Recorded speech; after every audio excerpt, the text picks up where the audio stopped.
Koninklijke Hoogheid, geachte heer vicevoorzitter van de Europese Commissie, waarde rector, geachte heer burgemeester, excellenties, dear colleagues, dear alumni, dear students, ladies and gentlemen.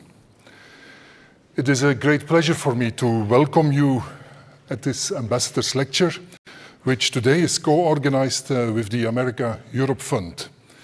It also is a particular pleasure for me to host you here in this magnificent Rosalind Franklin Auditorium of this still fairly new quadrivium educational building of the group Science, Engineering and Technology. We all are very much looking forward to the lecture of Frans Timmermans, the European Commission Executive Vice President for the European Green Deal. These are complicated times for politicians in general, but in particular if climate change and energy are within their portfolio. The war in Ukraine has made the already tremendous challenge for Europe and the world even much larger. It is clear that actions of the member state governments of the European Union, and even more so for the European Commission, are urgently needed. I trust that within a few minutes we will get a preview on the planned support to the European economy, the so-called REPowerEU package that will be announced by the Commission tomorrow. Frans Timmermans obtained a degree in French language and literature at the Radboud University of Nijmegen in the Netherlands. And he also studied at the University of Nancy, taking courses in European law and French literature.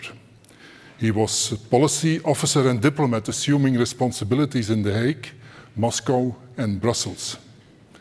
In 2007, he started his formal political career as Minister of Foreign Affairs of the Netherlands, and following his later appointment as Minister of European Affairs, he became European Commissioner in 2014 as first Vice President of the EC, in charge of better regulation, interinstitutional relations, the rule of law and the Charter of Fundamental Rights.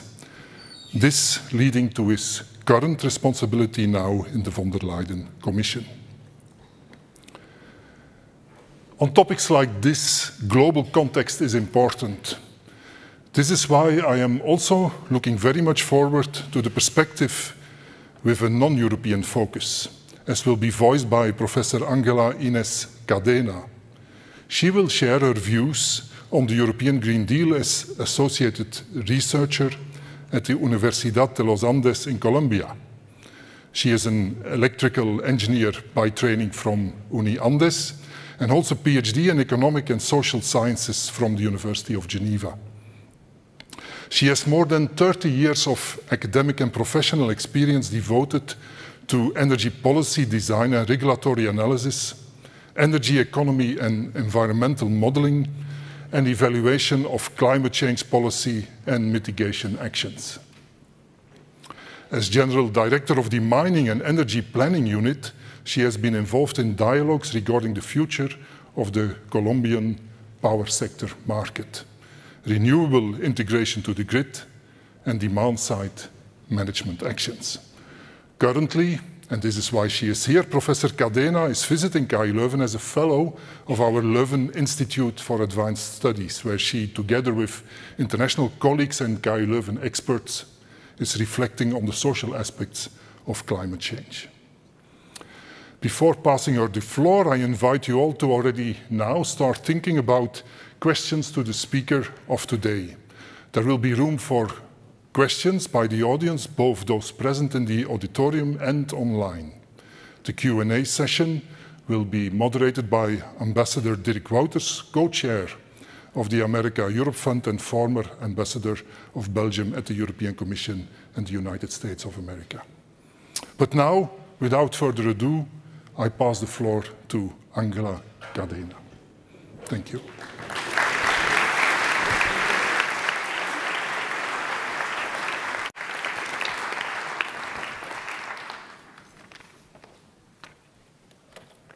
Your Royal Highness, Vice President Timmermans, Rector Sels, Vice Rector Livens, Mayor Ridwani, Excellencies, Professors, honored guests, dear students, ladies and gentlemen. I am pleased to be here to introduce the conference of the Executive Vice President of the European Commission for the European Green Deal. His lecture on how Europe is preparing and acting to be carbon neutral in 2050 and contribute to tackling the climate crisis is of great interest and must involve and include each one of us, not only Europeans, but also LIA's visitors from the whole world, including Colombia, my country. Under this new deal, some bilateral agreements have been signed, one with Colombia, precisely, last February. The declaration recognizes, and this is very good, the particularities of the nation, the need to close the gap between the rural and the urban areas, still a pending task.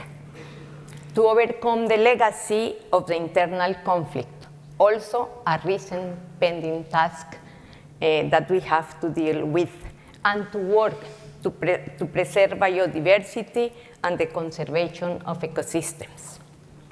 Also, there is a need to recognize our condition of fossil fuel exporters. They need to be recognized outside and for us, and the need to a fundamental breaking up of this dependency we have right now for the economy and the society. Let's talk a little bit about transitions. Transitions is a change from one state to another state, from an initial state to a final state. We need to characterize this initial state, and this is different for each nation and society. Maybe we can agree on the final state we want to go, but we have to design the path to go there. And this implies a series of efforts in ecology, in energy, in transport, in the way we produce commodities, services, and goods, lifestyles, and a lot of things more. And this will take distinct times. Some changes will be rapid, others will be gradual. Sorry.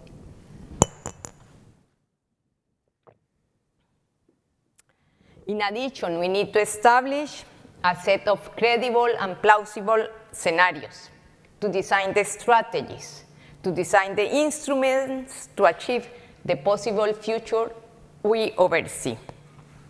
And above all, it requires clarity, forcefulness, and continuity in action. This represents an enormous effort, but the challenge must be faced now. Transition paths, as I said, are not the same for all regions, countries, and societies. It implies a significant change in a system. For example, in the case of the energy system I know better, it depends on the availability of resources, on environmental policies, socioeconomic needs, and must take into account the context. But also, it depends on the capacity to manage the change. It's not just a change in a particular energy technology, or the switch to a cleaner fuel source. Although technology is a very important driver of change, this implies behavioral changes and new institutional arrangements. There are many uncertainties, and we could not be tempted to wait for better information. We have to act right now. For sure, we must continue understanding and analyzing the complex phenomena. It's not an easy issue, this of the climate change, resorting to science, technology, and innovation. But, and most likely, we will not get the first best, probably a second best, or even a third best, and we must move on. We know the great challenges. We need to move from agreements to plans, from plans to implementations, as highlighted in the LIAS workshop I was invited to in Leuven. We also can rely on previous developments and experiences, learn from the good things we have done to be where we are right now, and correct the inadequate paths that we have followed. This brings me to the next point of my introduction. We have things to change, of course, but we have developments to lean on. Two cases allow me to illustrate this and the possibilities and challenges to find a way through a cleaner and egalitarian society and economy. The first of them I want to mention, the bicycle, whose use is very widespread here in Leuven. These devices, invented more than 2 centuries ago, have been adapted to current needs, carrying purchases, babies, pets, as I have seen, and infrastructure also has been adapted here in Leuven and in many cities. This new, in quotes, means of transport contributes greatly to reducing emission of greenhouse gases,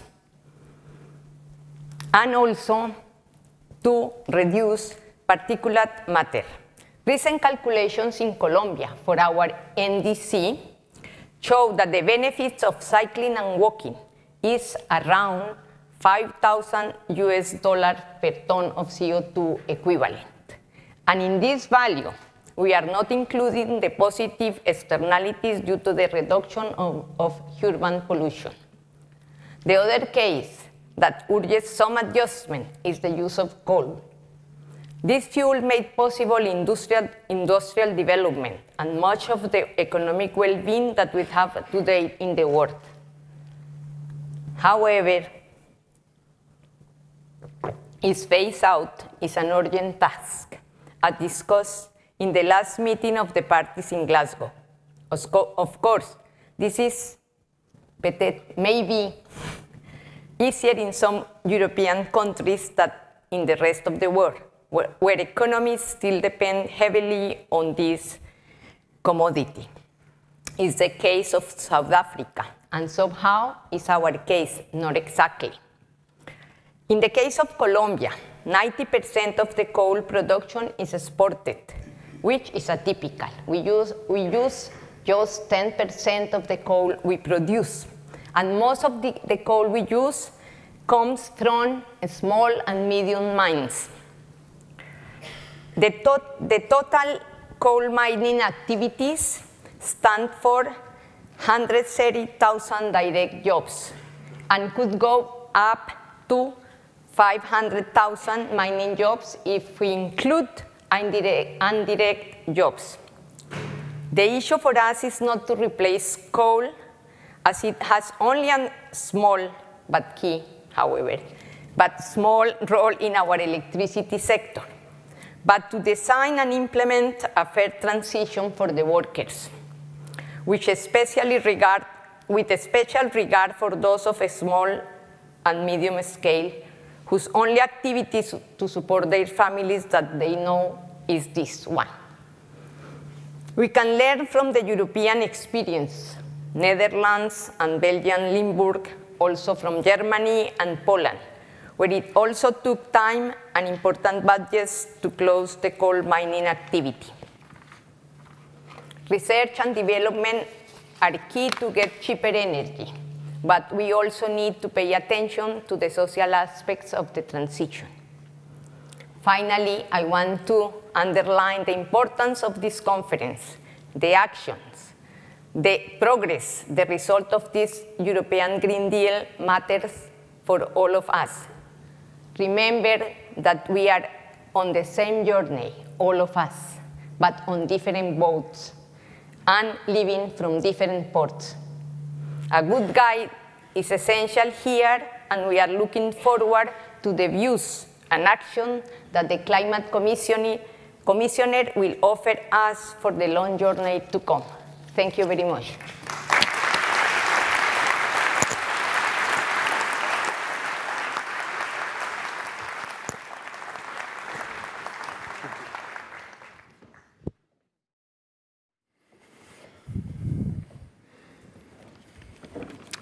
Your Royal Highness, Rector, ladies and gentlemen, excellencies, thank you for turning up in such great numbers this afternoon for what I hope will be an interesting discussion. I'm really honored to have been invited to come here, and listening to Professor Cadena, she spoke about two things I feel passionately about: the bicycle, first of all, and transition out of coal mining. As a young man, I was a cyclist. I competed in cycling, and I have always maintained the love for the bicycle. Whenever I can, I use a bike to go to work, given the hilly conditions in Brussels, and I don't want to turn up completely soaked when I go to work. It's an electric bike, and my son Max, who's also a cyclist, doesn't stop criticizing me for that. I'm allowed to use an electric bike when I'm 70, and I'm only 61, so it's absolutely unacceptable. But I still do it, and I have seen in the last 8 years how the use of the bike in Brussels has increased exponentially, but only because also the infrastructure has improved. Until very recently, from Tervuren, where I live, to go to the Berlaymont, we had cycling paths until Montgomery, and then you needed a very serious case of death wish to reach from Montgomery Berlaymont, and now also that is being improved. So, Mr. Mayor, I know this city is perhaps the #1 cycling city of Flanders or Belgium. By the way, you're very lucky to live in this city. It is one of my favorite cities in Flanders. Why? Because it has such an interesting mix of generations, such an interesting mix of socioeconomic structure, such an incredible wish to embrace the future and the opportunities of the future without forgetting the legacy of the past. I think, Mr. Mayor, that characterizes your city very strongly. And for those of you who are not aware with the city's history, one of the darkest pages of our common European history during the First World War, in the very beginning of the First World War, the Germans were so infuriated by the strong Belgian resistance that they decided to burn down large parts of the city. It had no military meaning whatsoever. It was just an act of vengeance. And I want to use that example to show to you that when people become insecure, when they start defining others as a threat to their survival, as a threat to their existence, they will stop at nothing and even act in the most barbaric way. And I say this because I know this is happening as we speak, as we stand here, in another fellow European country, in Ukraine, where barbarism has reached the depths of hell in a way that I would have not thought possible only a few years ago. And this is something we will need to confront. And I want to maintain that the climate crisis is part of this problem. And I'll try and explain in a few words why. I think that when the Soviet Union ceased to exist, I lived in Russia at the time, the Soviet Union. I went to serve in the Soviet Union, and after a time it became Russia. It took the Russians a long time to come to terms with that and to look for what their purpose is as a nation. Because they saw themselves as the only ones who lost at the end of the Cold War. Everybody else got their freedom, everybody else got a new opportunity, and they lost an empire. That was deeply felt in that society. And after a while came along Mr. Putin, who had an idea of how he could restore the self-confidence and the pride of the nation by creating a bit comparable to what Napoleon did in France after the revolution, by creating a mix of very traditional Tsarist values combined with the highlights of the success of the communist era, embedded in a structure of Russian orthodoxy. That sort of needed to restore a sense of commonness and a sense of pride and a sense of purpose. And I have to tell you that in my view, like his suddenly becoming an Orthodox Christian, It's a bit, Henry IV, Paris vaut bien une messe. It's a bit of that. But what I saw happening in the last 20 years is that this, which was, in my view, purely an artificial way of helping the country regain a sense of purpose, he started step by step believing in this.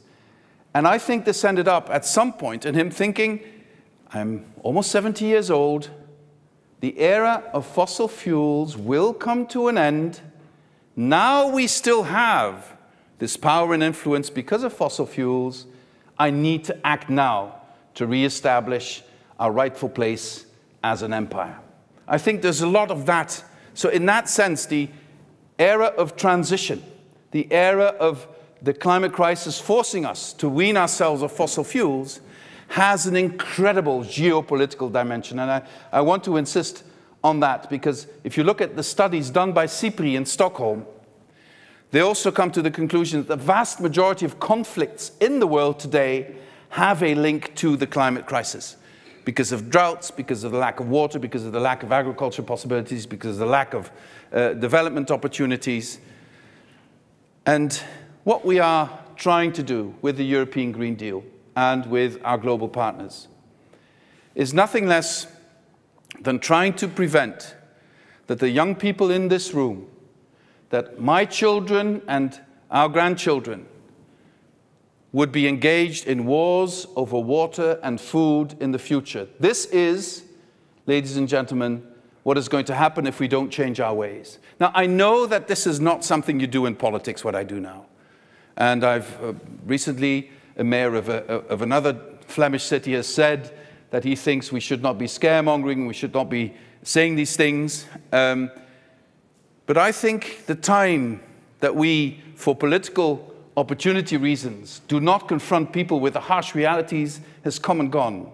I cannot take it upon my shoulders the responsibility not to tell you what I believe is the truth.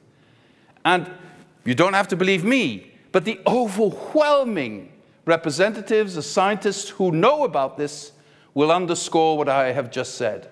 If we do not change our ways, given the developments in the world, we will see conflict, violent conflict on a large scale because of a lack of water, because of a lack of food, because of a lack of access to energy and to development.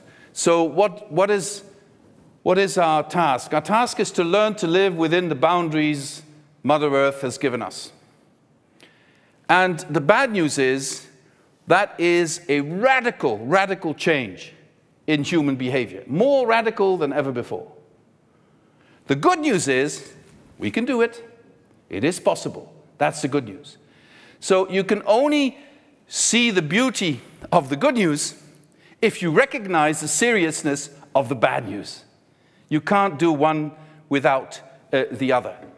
Now, how are we going to achieve this? The most important thing we need to do is to make sure we keep the rise of the planet's temperature well below 2 degrees, preferably not more than 1.5 degrees, because if we go beyond that, we will reach a number of tipping points that would mean that the climate crisis would no longer be even remotely under our control. We could no longer influence certain developments. I think increasingly, people across the globe understand this. And certainly those in a position of responsibility understand this because, erratic weather, a tornado in the Czech Republic, the droughts we are living through right now also here in Flanders, the unpredictability of weather patterns, the harvests in the south of France where for millennia certain grains were sown and harvested, they no longer grow there. Our forests, 75% of them are in difficulty. We're faced with a level of biodiversity loss that is a direct threat to our very survival. All these things are happening and people are more and more acutely aware of that. So the support for taking the right measures is, I think, very strong. So what are the bottlenecks? First of all, if you have learned to rely on fossil fuels for 200 years, because since the first industrial revolution, everything that's happened in our development was based on coal, then on oil, then on gas. And still today, that is the case. If you need to remove that basis of your society, it's not just the economy, it's society, and replace it with something else, that's an incredible challenge. But it can be done. It can be done thanks to technology. It can be done because we can create enormous amounts of renewable energy through solar energy, wind energy. We can store that energy in hydrogen and green hydrogen that can replace some of the difficult to abate sectors that are now being fueled by fossil fuels. This can all be done, and it can also be done at a scale that would help the whole of humanity to profit from this. So it is not a technological challenge. It isn't. And by the way, also this university contributes almost on a daily basis to improving the technologies. The recent developments, very exciting. I mean, you've heard from my profile, I'm certainly not somebody from the hard science sector, but I've become incredibly fascinated by new technological developments. The new photovoltaic system that is being developed in this university that will allow to produce directly hydrogen just using the power of the sun.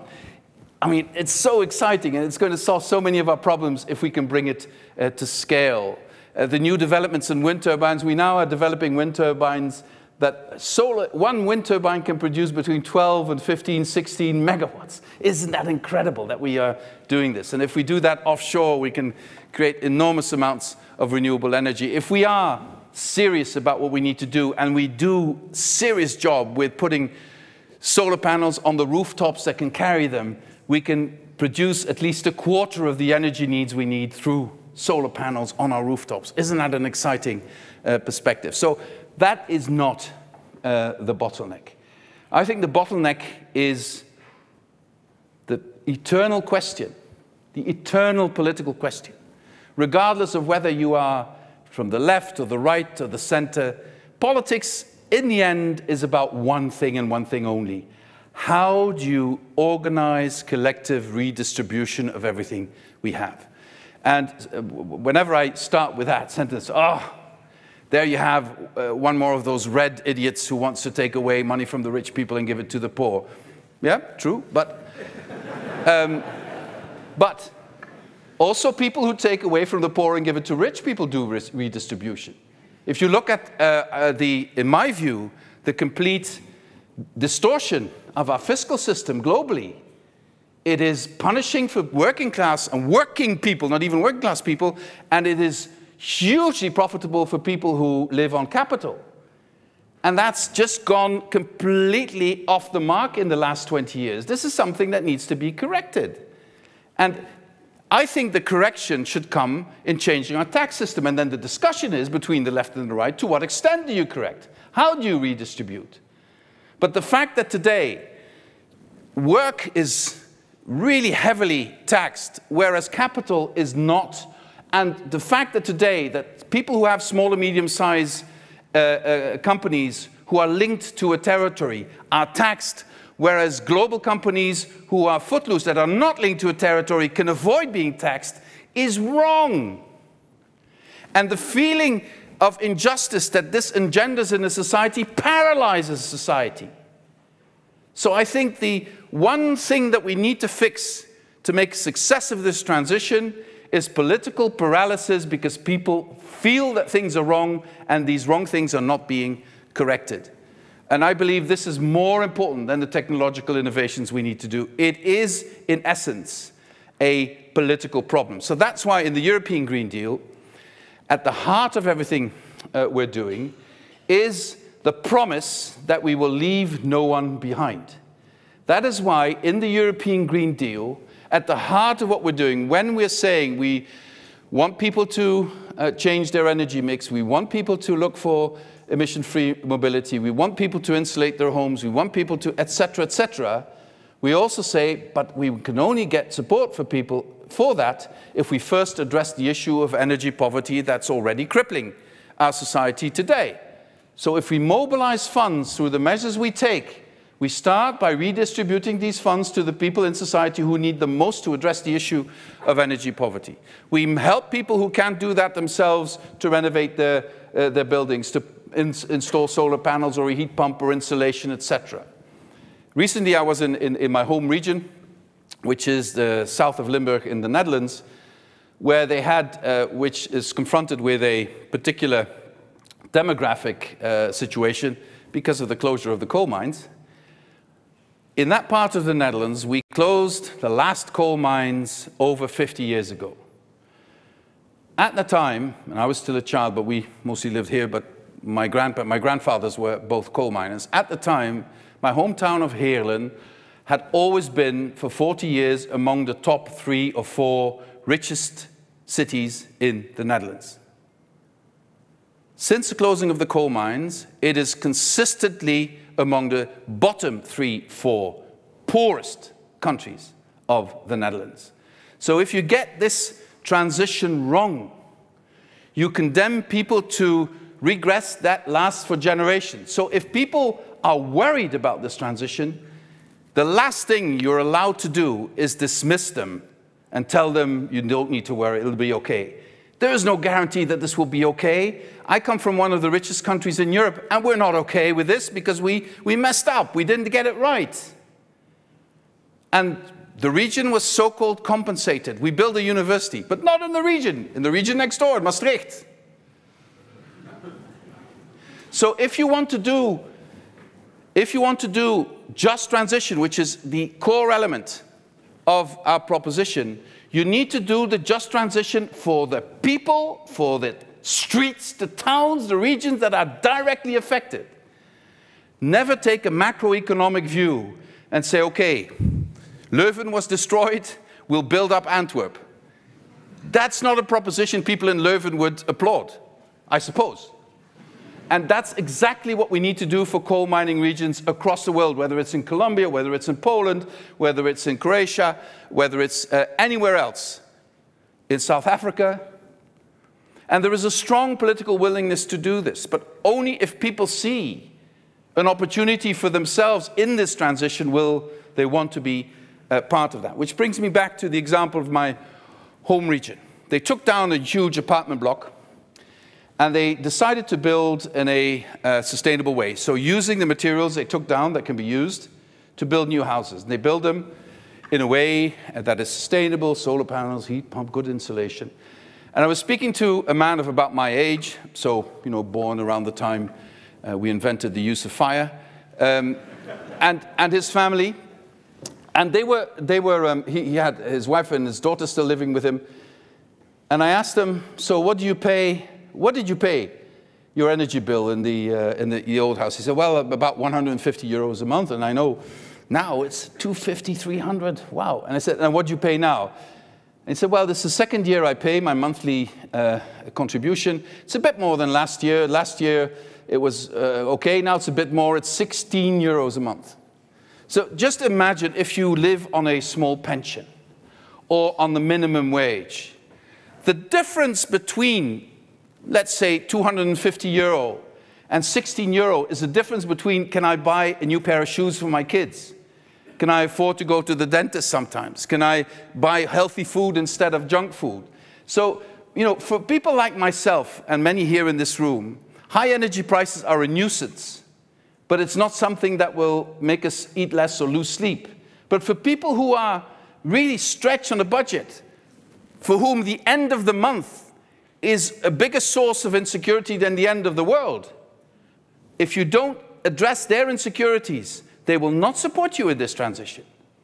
And they would rather see us going down collectively than believing that only rich people can come out of this stronger and they are weaker. This is, I think, one of the most fundamental issues in our society we need to address. So when I talk about energy transition, I want to concentrate on this social aspect of things, which I believe is going to be the decisive factor of failure or success.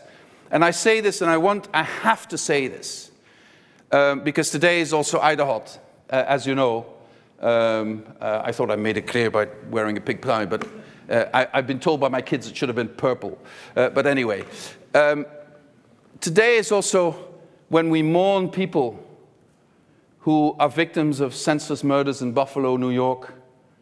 Today is a time when, even in Dutch public media, people are actively talking about replacement theory as though this was something serious. So today we live in a society where violence is perhaps less unlikely than we had thought before, where the rejection of our societal order and coming from the extreme right is more profound perhaps than we thought before. The looking for scapegoats all the time is stronger than I have seen in my lifetime. This traditional age-old phenomena that people who think they have a lot to lose and nothing to gain, which I fear is a large part of our society today,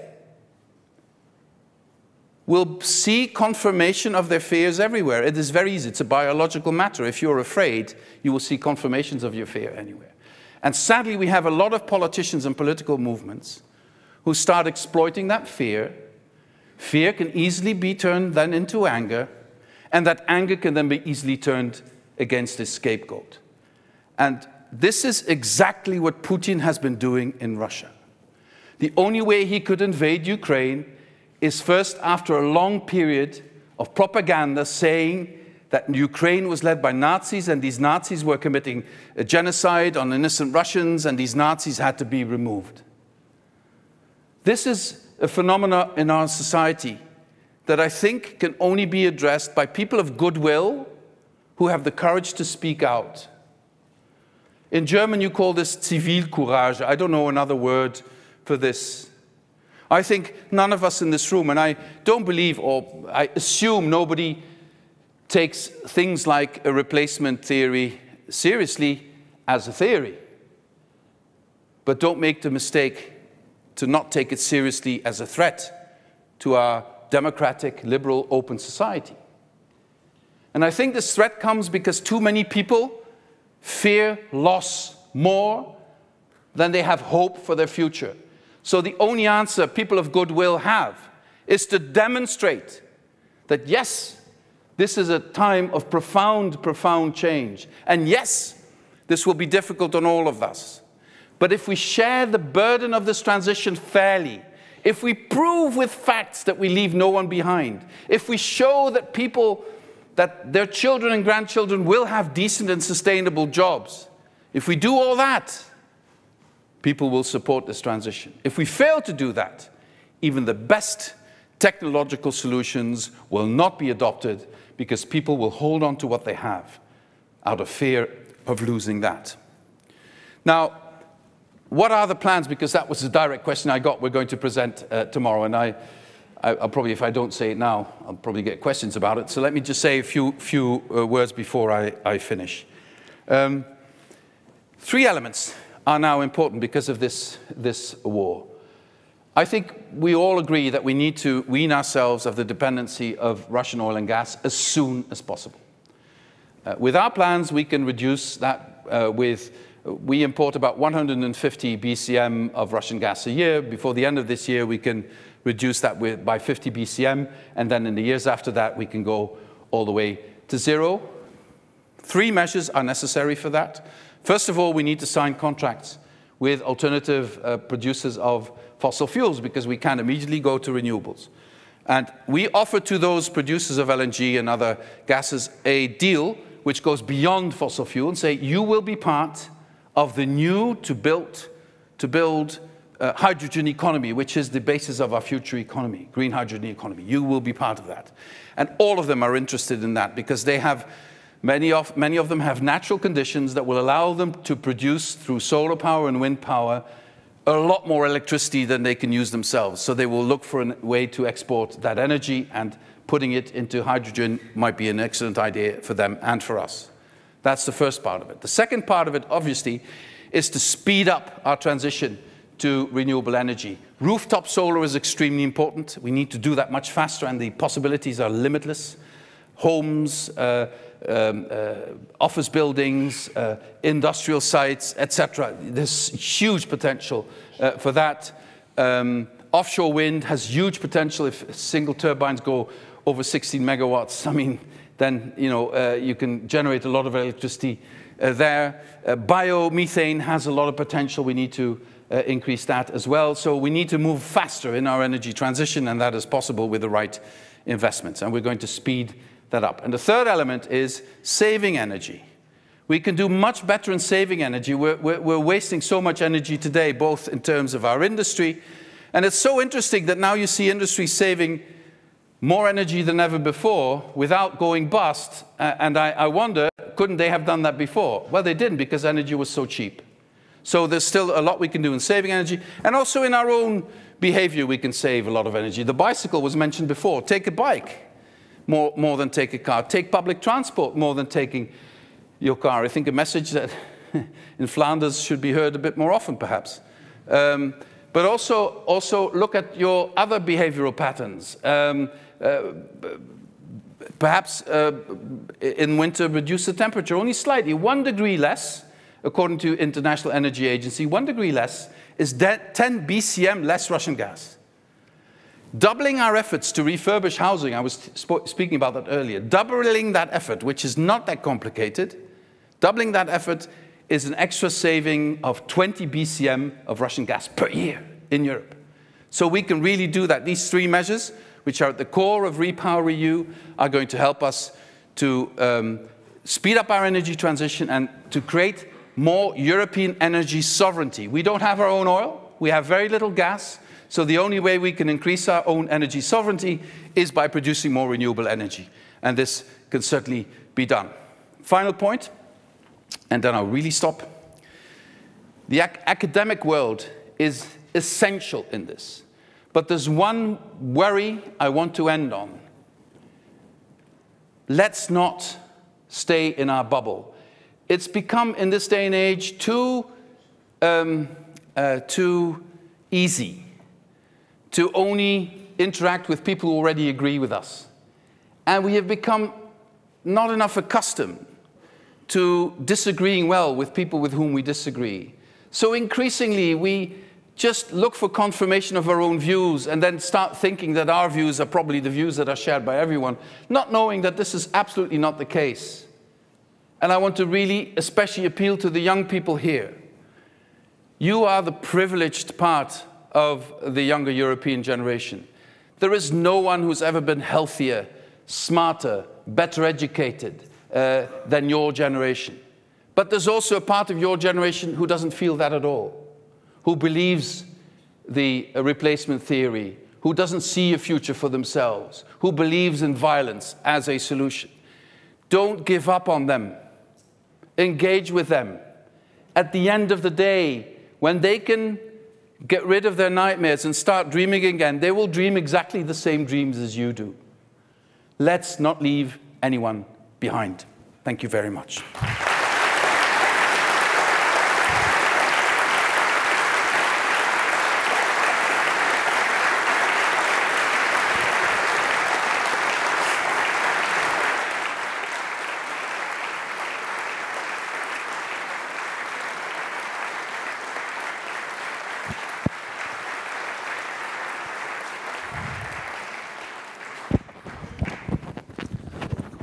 Vice President, thank you so much on behalf of all of us for, well, I use it like this one. On behalf of all of us, for your very powerful, insightful, but also inspiring speech. Thank you so much. You've covered a number of issues that are strategic, not just for this university, for the city of Leuven, for Flanders, for the country, but for the whole of Europe. Issues that are critical for humanity, and issues that are really important for all those who want to take up individual or collective responsibility. But also, you've given us a perspective, a great perspective, because you mentioned the solutions without forgetting the social dimension of the whole climate issue. For all of that, I would like to thank you. And I would like to thank you also because you were accepted to spend some generous time with the audience for the Q&A, which I would like to introduce by reminding everybody here present who would like to ask questions the very simple rules of Q&A. First rule is, if you would like to receive an answer from the Commissioner, please ask a question. Second rule, if you can state your name or your affiliation, that's also highly appreciated. So I will try to group the questions if there is more than one finger in the air. I've seen already one finger. I will also be mindful of the time, Mr. Vice President. And if it's okay with you, we will start now. So please do raise your questions. Do raise your hand. I see it's okay. I will be able to group them. You were the first there. There are sanitized mobile micros in principle. Otherwise, you speak a bit louder if it takes too much time. Okay, to bring the mic here, you can bring the mic up there on the right. Then there was a question here. There's a question there. So we go with the first three questions. So please ask your question. Okay. Hello, my name is Gert Engelen. I work for the organization Ricolto. And I wanted to ask, what is the acceptance today of the farm to fork, seeing that we are in the Ukraine crisis? Thank you. Can I answer? Oh, no. Can I take maybe sure, two more, Mr. Vice President? Yep. So there was a second question there, and then here one in the middle, the lady in the middle. Hello, I'm Kamil, I'm a student from KU Leuven. You've recently been in Turkey, and my question was, how can we ensure that countries in economic turmoil with short-term priorities, let's say, commit themselves to carbon neutrality and economic transition for this? And then the third question of this first round. Can you bring the mic here, please, in the middle? Thank you.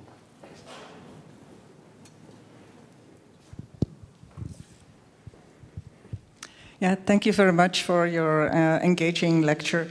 I'm Martien de Mazeneer. I'm here on behalf of the Faculty of Architecture and also as a member of the Roskvit coalition, urban coalition for Ukraine. So you were addressing already the importance of independence of resources, and our question is if the small grid resources would be also a possible solution for Ukraine, but at large for the worldwide actually. On the first question, and immediately the most painful question, sir, why are we still moving ahead and even speeding up our Fit for 55 plans, which is the plan to reach a reduction of at least 55% of our emissions by 2030? Because the war has made clear that we need to speed up our energy transition and everything linked to that. So that gives a boost to our plans. Sadly, we don't have the same boost on the agricultural side with farm to fork. On the contrary, those who had lost the argument last year, who wanted to stick with the traditional production methods and even expand them, have jumped on this occasion to come back to that and said we should actually sort of mitigate or preferably even abandon farm to fork and expand also to nature-protected areas, agricultural production, because there is threat of food insecurity. My reaction to that is threefold. First of all, let's be very clear. There is a problem with food security in those countries heavily dependent on wheat and maize from Ukraine and Russia. But there is not a risk of food security in Europe at all. We continue to be a major exporter of foodstuffs. So it is wrong to scare people into believing that we would have a food crisis in Europe and use that as an argument to expand agricultural production. My second argument against this is 68% of arable land in Europe is used to produce animal feed. 68%. We need to rethink that.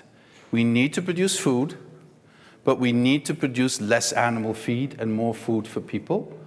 And that is also goes back to human behavior. Perhaps we should, first of all, limit our own consumption of meat, but secondly, perhaps concentrate our agricultural production not so much on the export of meat.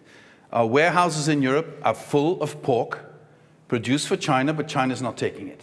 But we continue to produce more pork and more animal feed to feed the pigs, etc., etc. We need a rethink of that system. My third argument is the way our intensive agricultural system has reduced our biodiversity almost exponentially. In my own country, 40% of biodiversity has disappeared. This is, you know, we are used to seeing the climate crisis as a direct threat to our survival. The biodiversity crisis is an equally serious threat to our very survival. You know, without pollinators, without biodiversity, without insects, there is no place for humanity. And of course, Mother Earth doesn't care a bit if we disappear. She did well without us for a very, very long time, and she'll do perfectly well without us if we kill ourselves. But why would we kill ourselves? Preferably not. So we need to preserve our biodiversity, and by changing our agricultural ways, we can improve our biodiversity, we can find new resources of income for our agricultural families who are now suffering under this system, we can restore our nature, we can create more carbon sink, which is necessary also based on nature. Only pluses. And the sad thing about the agricultural policy is that farmers and farming families who are really, really struggling are mobilized by big agricultural conglomerates to defend the interests of those conglomerates and not of the farming families. And we need to break through that logic. Please help me break through that logic. Now, the third question was about Ukraine. The second question was about Turkey. Not about Turkey, but about countries in general. What I see, two things are happening. In Turkey, in South Africa, in Egypt, in Vietnam, in Indonesia, countries I've been working very closely on energy transition and on climate policy.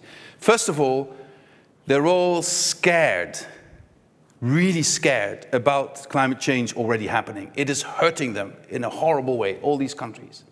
So you don't have to explain to them the urgency of climate policy. So that's the negative incentive. And they know that if they don't tackle that, they will have huge geopolitical, but also social problems within their borders if they don't tackle it. And secondly, as a positive incentive, they see the huge potential of the renewable energy market. They have the space. This doesn't take hugely complicated technology, and the price is so low that investment easily comes, also from foreign sources, to invest in renewable energy. So I think these are the two main factors why those countries are embracing a change. They have to, and it's profitable for them. And you know, if you build a nuclear power plant, which is something that some are dreaming about also in this country, if you build it, it will take you at least 3 to 4 decades before you actually get some megawatts out of that thing. If you build wind turbines, if you build solar panels, you get electricity the moment you build them. And I think I have no ideological objection to nuclear energy, but we seem to be in sort of the reverse of the situation in the 1980s, where you had to be ideologically against regardless of the facts, and now some, as sort of a reaction to that, are ideologically in favor, even if it would cost them an arm and a leg and it would not solve our energy problem in any foreseeable future. And then the final question on Ukraine. I think what smaller grids are the answer for a global development, not just in Ukraine. I'll come to Ukraine in a moment, but think about Africa. 600 million Africans have no access to energy, no access to electricity. Countless African women are cooking on a wood stove with very often a baby on their back, inhaling fumes that are very harmful to their health and to their babies. Imagine you can bring solar panels or wind turbines to these villages in remote parts. You don't need a huge grid for that. These are local grids. And you empower the people by making them owners of these grids. And if they're owners, the grids will not be ravaged or destroyed, they will be maintained. That is my dream for the future. That is, just imagine the revolution you would unleash in Africa if you can assure that this vibrant, young, enormously talented population has access to electricity and therefore also gets access to education, access to better health, access to economic development. Africa could be a huge resource for us as Europeans. It's our sister continent with an enormous potential. Now to Ukraine. I've offered to Ukraine, and they've accepted that, to be part of our energy system of the future. So they can be a huge producer of biomethane without this causing an environmental problem, without this causing a problem with food production. They can be part of our hydrogen economy. They have the technology, they have the industrial bases, they have the space to be all of that. And they can also, because they have the people to do that, they can reach enormous levels of energy efficiency in building and in other areas when we invest in that. So if we, at some point, we will get the occasion, sadly, to rebuild Ukraine. If we do it well, we will empower people in Ukraine, and we will also weaken the oligarchs who are still way too powerful, even in Ukraine. Well, thank you so much, especially on the last 2 points, which were in fact 2 dreams. Thank you. But so, if it's okay, we can go to a second round of questions, and I saw 2 hands here. Please, yes, you have already the mic, that's fine, and then the gentleman in the back, you will get the mic as well. And you get the second question. Please. Hi, I'm Jill Peters. I'm a weather presenter here in Flanders. It's my fault that it's so dry, sorry. So guys, you know who to blame. Yeah. Your last point on universities that need to reach out, not stay in their bubble. My question to you is, where did the European outreach went? Because you used to be a pioneer in climate communication, and under Hedegaard it was diminished. So it was a very vibrant network on climate communicators in Europe, based in Brussels, from all over Europe. So I have 2 questions. Why did Europe stop being the lead in supporting climate communicators? And second question is, how can Europe help me becoming a better communicator on the European Green Deal? Okay, please.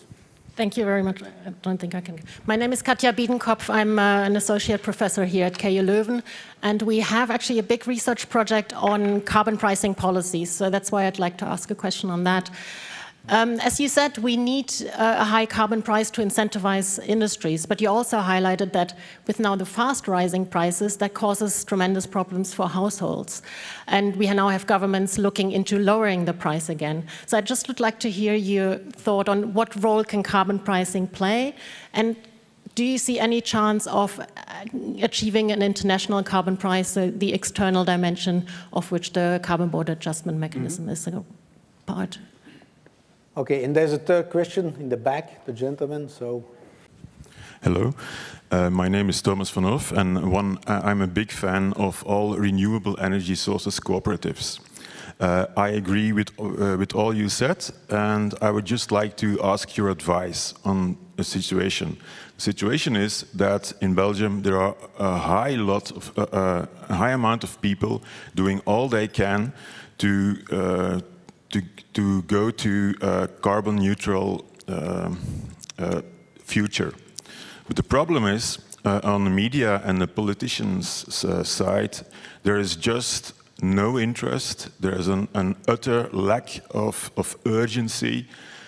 And if there is some interest in the climate, it's only for political reasons that it is being abused. Now, my question to you is, could you give us some advice to us citizens how to break this impotence of media and politicians? Well, thank you very much for these 3 questions. So there was one on communication, one on carbon price. Well, on communication, I don't want to beat my own drum, but I have the impression that the European Green Deal is sort of world leading in terms of the energy, of the climate policy. If the Americans tell me they're jealous of what we're doing, that's a good sign, isn't it? So I believe that I remember campaigning for the Green Deal in the European election campaign in early 2019. And apart from the Greens, we were the only two parties campaigning for this, and others were campaigning on completely different, mainly security issues, which have since then also become very important. But now the Green Deal is sort of almost broadly in the political spectrum, at least in the middle of the political spectrum, it is broadly accepted as a necessity. So in that sense, I believe that part of the communication works well. What you're referring to is the communication of experts, if I understood you well, who know exactly what's happening in meteorological centers in the climate developments. Now, the only thing, because that's the second part of your question, I can offer you, we have climate ambassadors. We have a platform that is working quite well online with a lot of people who have come in and become climate ambassadors. There's a lot of exchange there. We also have some very prominent people who are famous in their own country because they talk about the weather on national news channels every day. And this might be of interest to you, to be part of that network and to exchange and perhaps also create a platform that is a bit wider. But I'm more than happy to assist you even with other forms if you think we can be of use to you. Now, remind me again of the second question because I've lost my train of thought. There was on communication, no, carbon pricing. Ah, yes, the carbon pricing question. That's a fascinating issue. I think we have people in this room, Jos Delbeke, he's one of the authors of something that has become more and more a global standard, which is the emissions trading system we have in Europe. So the brilliance of that system is that you put a price on your emissions and you put a bonus on reducing your emissions by putting a price on your emissions. And that system has worked tremendously well in industry. But we've also introduced in that system sort of a safety valve.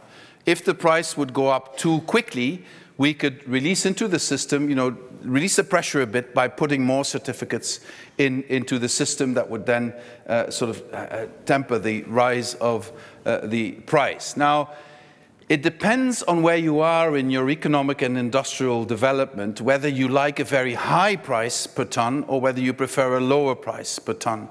For the system to work in Europe, I have to sort of look for the ideal balance between what the most ambitious countries want and what the least ambitious countries want. And then the market has to do the work. I cannot control that price. I need to create the conditions that would create a price that is ambitious, that stimulates change, but that doesn't really cripple our industry also in international competition. And I have to say, the market has worked remarkably well. And now the Chinese, I was talking to the Chinese envoy, who Jos knows also very well, Xi Jinping, last night, and he himself told me about the Chinese using our model and experience and expanding that now in China. I mean, that is such great news. The only ones who are not taking our system, to my great surprise, are the Americans, which is so counterintuitive because this is a market-based system. And then this market-based nation refuses to take a market-based system and goes for taxation, which I find very, very strange. But parts of the US do have, as you know, an emissions trading system that works rather well. So that's my explanation. We need to keep, we can't dictate the price, and I don't want to set a maximum price. I don't want to set a minimum price. But we can create the conditions for the price developing in a step-by-step way, going up, obviously, because that's what we want. We've now also introduced the idea of a specific emissions trading system for housing and transport. Why? Because in transport, emissions are still going up. And in housing, the refurbishing of housing is only 50% of what we need to do today. So we need to stimulate that, and we put the onus on those who deliver the energy for those housing. Now, part of the revenues for that, we will put in what we call a climate social fund.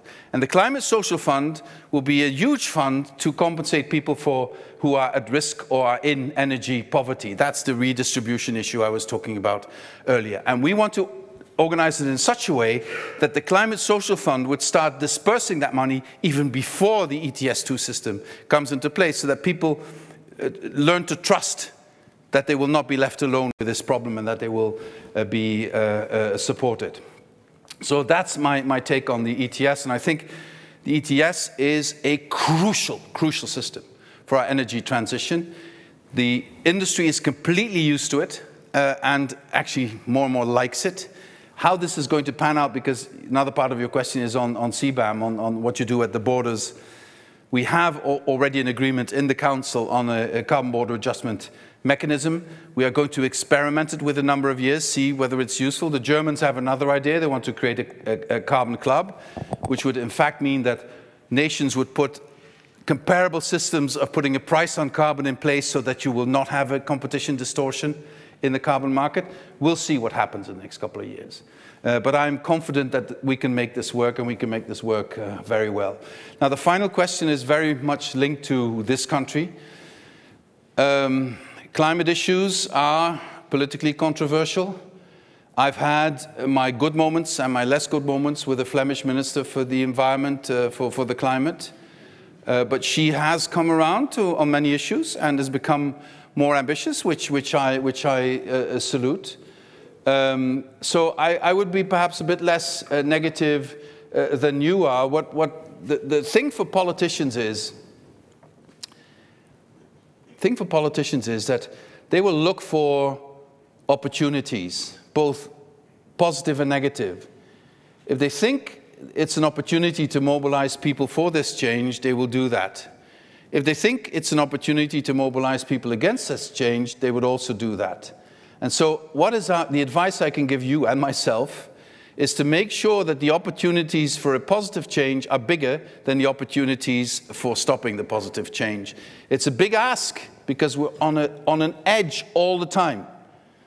And I find it always very interesting to listen very carefully to a colleague of the mayor here, the mayor of Antwerp, because he's, for me, quite a barometer. If he starts criticizing climate policy, I think that in this society, the opportunities for stopping the change are increasing, so we need to increase our efforts to increase the opportunities for a positive change.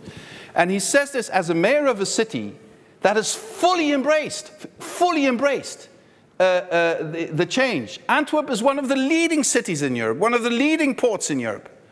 And every time I go to Antwerp, I'm inspired for many reasons. Also linked to Horeca, but that's another thing. But also because of the political choices that city and that port is making. It is a port that is linked with forward-looking, with ambition, with modernity since the early Middle Ages. And that has not changed in Antwerp. And let's take Antwerp, not what politicians say, but what's happening in that city and in that port as an example. And you can take inspiration from that for the whole of Flanders, I'm sure. Well, thank you very much, Mr. Vice President. We are very mindful of your time. And I'm afraid I will have to suggest to the distinguished audience that we leave it by and giving Vice President an applause. Please, thank you so much for...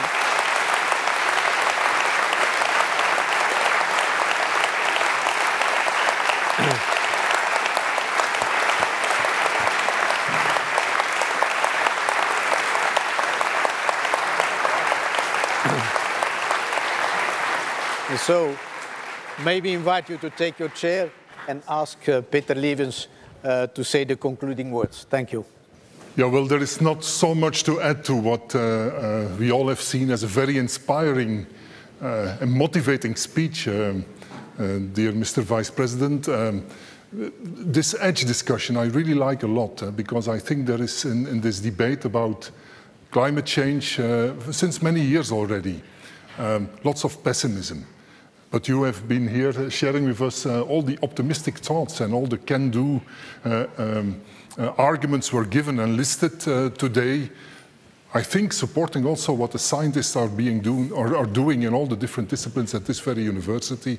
I just want to conclude by saying that this has been very inspirational, and I just want to thank you for being with us, for sharing all this good news, but also for encouraging us and all our students to keep on doing the work that is going to be necessary. So thank you very much for being here with us.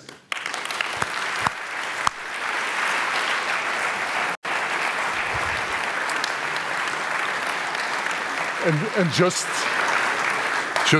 to show that we as scientists at this university keep on dreaming about a better future, we just want to give you this as a present. It's a truly golden handbook, a scholarly quest for utopia, which has collected a number of scientific inventions that give us a bright future, or give predictions for a bright future. So please go ahead. Thank you very much.